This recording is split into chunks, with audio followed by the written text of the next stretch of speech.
সম্পূর্ণ হয়েছে, বুঝেছো? আমি আসি এবার। বাইরের ওয়েদার তো খুব খারাপ, কিরকম মেঘ করে এসেছে হঠাৎ পরিষ্কার আকাশে। কি জানি মা, আমাকে তাড়াতাড়ি বাড়ি যেতে হবে, আমি আসি।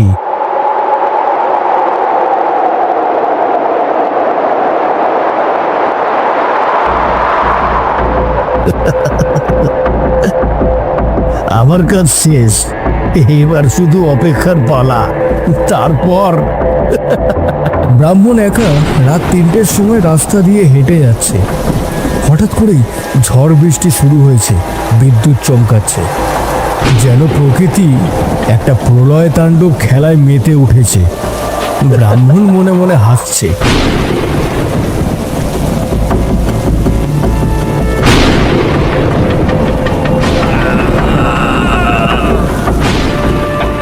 কি হলো বলো তো? যেন চারিদিক অন্ধকার হয়ে আসছে। এত বিদ্যুৎ চমকাচ্ছে কেন? আমার না মনটা খুব কু ডাকছে, খুব ভয় লাগছে। কোনো বিপদ আসছে না তো? আর কিসের বিপদ? এই বিপদ থেকে উদ্ধার পাওয়ার জন্যই তো এত বড় পুজো করলাম। এই মা কালী আমাদের রক্ষা করবে। রক্ষা করো মা, মা রক্ষা করো। প্রদীপ নেমে গেল, এ তো কোনো অশুভ সংকেত। মা, তুমি দেখে রেখো আমার এই পরিবারকে। জয় মা, জয় মা, কৃপা করো মা। শুধু পরিবার কেন, গ্রামটাকেও দেখে রেখো মা, গোটা গ্রামটাকেই দেখে রেখো।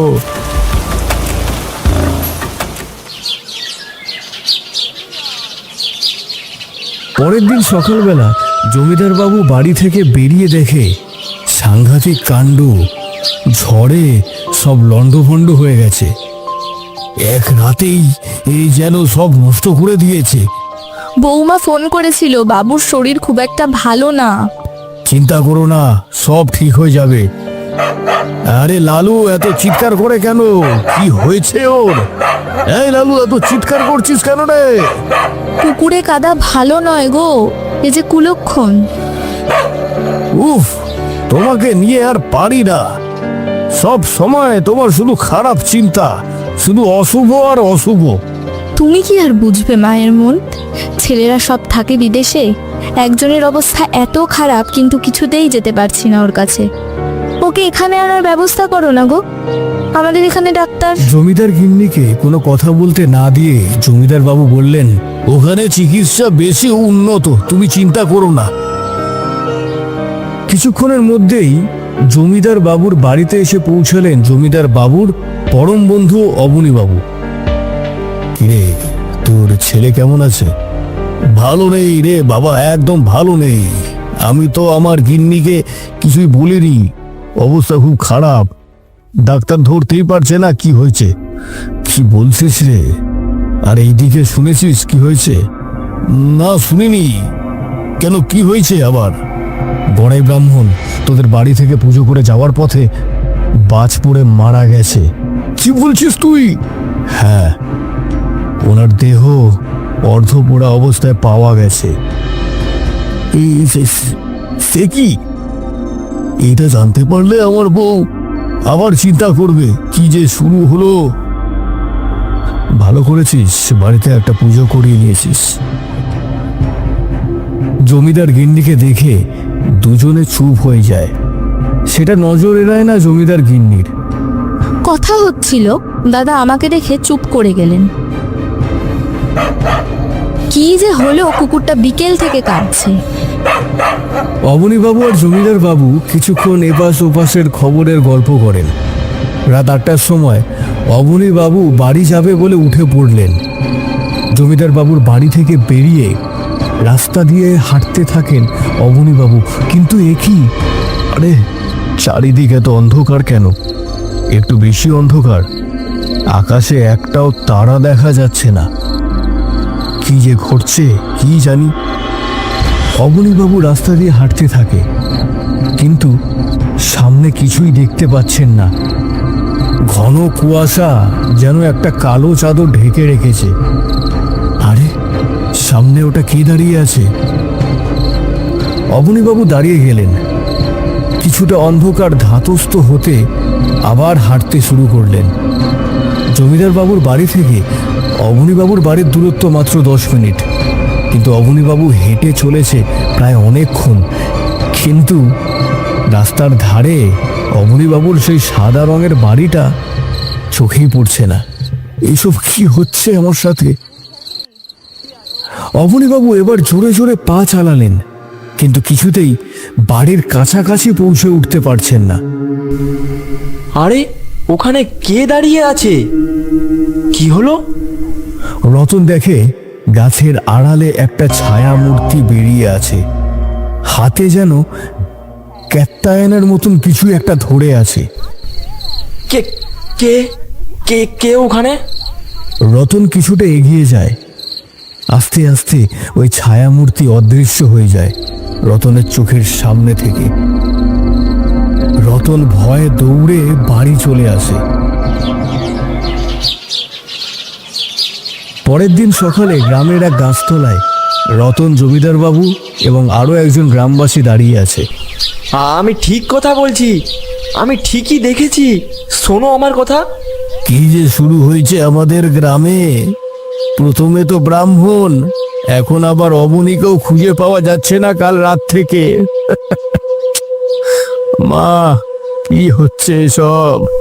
উনি আপনার বাড়িতে ছিলেন, তাহলে আর আমি যা দেখেছি তাই যদি দুয়ে দুয়ে 4 করি, তাহলে কোনো অশরীরীর কাজ। জমিদার বাবু চিন্তিত মুখে বাড়ি ফিরে আসে। বাড়ি ফিরেই দেখে ওনার স্ত্রী কান্না শুরু করেছে। ওগো ওগো, আমাদের ছেলেটা ভীষণ অসুস্থ। জমিদার বাবুর বড় ছেলে খুব অসুস্থ, প্রায় মৃত্যু শয্যায় সজ্জিত। তার সাথে দেখ, গ্রামের 2জন মারা গেল। কি হচ্ছে বলতো গ্রামে? গ্রামে যেন এক শোকের ছায়া নেমে এসেছে। কি অদ্ভুত ব্যাপার! অবনীবাবুকে গাছের তলায় এরকম অদ্ভুতভাবে পাবো ভাবতে পারিনি। অবনীবাবুর মতো সাহসী লোকের এরকম ভাবে মৃত্যু! গোটা শরীর যেন কাঁটা দিয়ে উঠছে। ওরা দেখে একটা কালো বলয়। সে বলয়টা ঘিরে রেখেছে সামনের কিছুটা জায়গাকে। আরে, এখানে তো জমিদার বাবুর বাড়ি ছিল, কিন্তু জমিদার বাবুর বাড়ি দেখা যাচ্ছে না কেন? এই কালো অন্ধকার হঠাৎ করে জমিদার বাবুর বাড়িকে ঘিরে রেখেছে। কি ব্যাপার হলো বলতো? হ্যাঁ, ঠিকই বলেছিস। কি হয়েছে ব্যাপারটা? চল তো আমরা গিয়ে দেখি জমিদার বাবুর বাড়িতে কোনো বিপদ হলো না তো। দুজনে এগিয়ে যায় জমিদার বাবুর বাড়ির দিকে। আস্তে আস্তে তারা কালো বলয়ের মধ্যে প্রবেশ করে। কিন্তু কোথায় জমিদার বাবুর বাড়ি? এ যেন রাতারাতি কোথায় হারিয়ে গেছে। কি রে, জমিদার বাবুর বাড়ি কোথায়? জানি না, বুঝতে পারছি না। রতনদা বলেছিল গ্রামে নাকি কোনো কালো ছায়া দেখেছে। তাহলে এটা কি? চল আমরা এক্ষুনি রতনদার বাড়ি যাই। আকাশ আর পলাশ দৌড়াতে থাকে, কিন্তু কিছুতেই ওই কালো ঘন অন্ধকারের বলয় ছেড়ে বেরোতে পারে না। অবশেষে পলাশ বেরিয়ে দৌড়াতে থাকে নিজের প্রাণ বাঁচিয়ে, কিন্তু আকাশ ওই কালো বলয়ের মাঝে আটকে থাকে।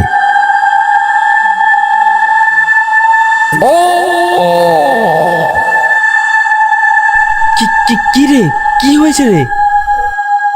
পলাশ সব খুলে বলে। তা শুনে রতনের চোখ বড় হয়ে যায়। চল তো দেখি। এ কি? ঘরে চল, ঘরে চল, ঘরে চল তাড়াতাড়ি। দুজনেই ঘরের ভেতরে বসে থাকে। তারপর সকালবেলা তারা আস্তে আস্তে গ্রামের পথে বেরিয়ে জমিদার বাবুর বাড়ির দিকে যায়। এ কি? জমিদার বাবুর বাড়ি তো সেখানেই আছে যেখানে থাকার কথা। সবই তো শুনলাম, কিন্তু কিছুই তো বুঝতে পারছি না। এ কি করে সম্ভব? হ্যাঁ, এটাই হয়েছিল আমাদের সাথে। তারপর থেকে অশোকের আর কোনো খোঁজ নেই। কি বলিস তাহলে? বল। তাছাড়াও বাবু, আজ সকালে আসার সময় গ্রামের অনেক কুকুর আর পশুদেরও রাস্তাঘাটে মরে থাকতে দেখেছি। এটা কিভাবে সম্ভব? আমি বলছি না, এটা কোনো অশুভ সংকেত গো। একটার পর একটা বিপদ হচ্ছে। বাড়ির কুকুরটাও কদিন ধরে খুব কান্নাকাটি করছে। আচ্ছা আচ্ছা, ঠিক আছে ঠিক আছে, তোরা এখন বাড়িতে যা, সাবধানে থাকিস, যা। রতন আর পলাশ জমিদার বাবুকে প্রণাম করে বেরিয়ে যায়। জমিদার বাবু চিন্তিত হয়ে বসে রইলেন কিছুক্ষণ। কি গো, এই বিকেলবেলা কোথায় যাবে? ভালো লাগছে না, যাই একটু ঘুরে আসি। কি বিপদ নেমে এলো! আমি বারবার একটা স্বপ্ন দেখছি, কেউ আমাকে বলছে আমাকে পুজো কর, আমার পুজোয় ভুল হয়েছে, পুজো কর। আর একবার পুজো করলে হয় না গো? আবারও পুজো? তোমার স্বপ্নের জন্যই তো একবার পুজো করলাম, আবার? জমিদার বাবু ঘরের বাইরে বেরিয়ে যায়। এদিকে রাত হয়ে এসেছে। এপাশে ওপাশে একটু হাঁটতে হাঁটতে যখন গ্রামের সরু মেঠো পথ ধরে হেঁটে বাড়ির উদ্দেশ্যে রওনা দিল, তখন জমিদার বাবু দেখতে পেল চোখের সামনে তার বাড়িটাকে একটা কালো ছায়ার বলয় ঘিরে ধরেছে। সে বলয়ের আড়ালে পুরো বাড়িটা যেন অদৃশ্য হয়ে গেল। এসব কি হচ্ছে? এ গিন্নি একা একা আসে বাড়িতে? জমিদার বাবু তাড়াতাড়ি করে হেঁটে ঘরের ভেতরে প্রবেশ করলেন। এদিকে ততক্ষণে তাদের কুকুর চিৎকার করতে শুরু করে দিয়েছে। কি গো, এত তাড়াহুড়ো করে ঘরে ঢুকলে? কিছু কি হয়েছে? জমিদার বাবু সব কথা খুলে তার গিন্নিকে বললেন। আমার মনে হয় আর একবার পুজো করো। কিছু তো একটা হয়েছে এই পুজোয়। পুজো হওয়ার পর থেকে এই গন্ডগোল শুরু হয়েছে। দেখছি কি করা যায়। গ্রামে অনেক মৃত্যু হয়েছে, অনেক মৃতদেহ পাওয়া যাচ্ছে। আমার মনটাও বেশ বিচলিত। আমিও চাইছি সব মিটে যাক। হে মা কালী, কৃপা করো মা, মা কৃপা করো। হে মা কালী, আমাদের কৃপা করো মা, একই বিপদ ঘনিয়ে আসছে। রতন বাইরে বারান্দায় বসে রাস্তার দিকে তাকিয়েছিল। এমন সময় দেখে রাস্তার সামনে দাঁড়িয়ে আছে এক ছায়া মূর্তি। আরে, সেই কালো ছায়া মূর্তি, আসলে এটা কে? আস্তে আস্তে সেই ছায়া মূর্তি ব্রাহ্মণের রূপ নেয়। একটা বিভৎসতা তার চেহারায় প্রকাশ পায়। তার শরীরের অর্ধেকটা পুড়ে গেছে। ব্রাহ্মণ? কিন্তু আপনি তো... ব্রাহ্মণ আস্তে আস্তে এগিয়ে আসছে রতনের দিকে। কি চাই, কি চাই? কিন্তু আপনি আপনি তো মারা গেছেন। হ্যাঁ হ্যাঁ বাবা, আমি মরে গেছি। আর এই গ্রামের মধ্যে ঘটে চলা বিপদ থেকে রক্ষা করতে পারবে একমাত্র প্রলয় তান্ত্রিক। ওনার কাছে যাও। এক সপ্তাহ কাটেনি, বাড়িতে হোম করে রক্ষাকালী পুজো হয়েছে। কিন্তু এ কি, বাড়িতে একটার পর একটা অঘটন ঘটেছে। তার সাথে গ্রামেও অনেক মানুষের মৃত্যু হয়েছে। জমিদার বাবু, একবার পলয় তান্ত্রিকের কাছে গেলে তো ভালো হয়। অবশ্যই, তোমরা একটু যাও, ওই প্রলয় তান্ত্রিককে ডেকে নিয়ে আসো। আশা করি উনি সব সমস্যার সমাধান করতে পারবেন, সব সমস্যার সমাধান করতে পারবেন। মা রক্ষা করো, মা রক্ষা করো। কিছু বলতে পারলেন না জমিদার বাবু, গলা তার কান্নায় বুঝে আসছে। দুই ছেলে খুব অসুস্থ, গ্রামের আরেকজনকেও খুঁজে পাওয়া যাচ্ছে না, শুনেছিস তো?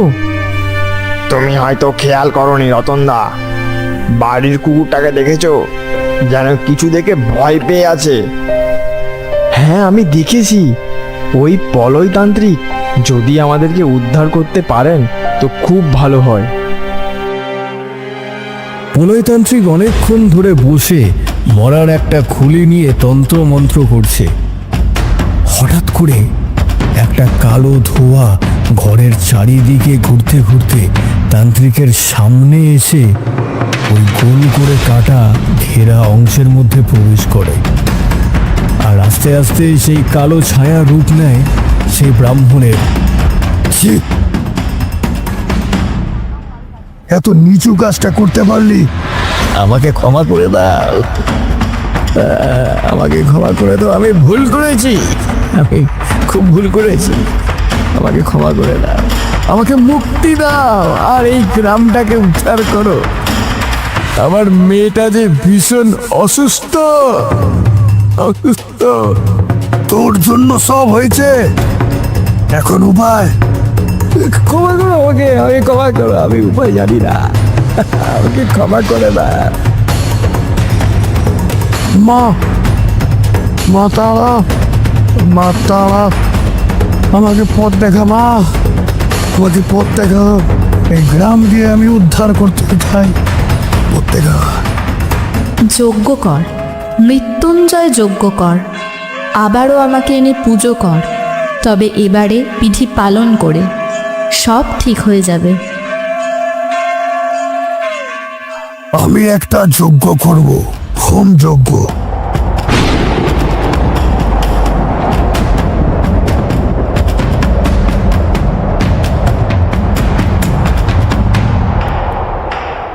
আর কোনো ভয় নেই, আর কোনো ভয় নেই। কি হয়েছিল কিছুই তো বুঝতে পারলাম না ঠাকুর মশাই। প্রতিশোধ নিতে চেয়েছিল ওই ব্রাহ্মণ, নিজের মেয়ের সাথে হওয়া অন্যায়ের প্রতিশোধ। তাই সে আপনার ঘরে রক্ষাকালীর বদলে শ্মশানকালীর পুজো করে দেয়। সেটা কেউ জানতে পারেন না আপনারা। আর আস্তে আস্তে আপনার এই গ্রামটা পুরো শ্মশানে পরিণত হয়ে যাচ্ছিল।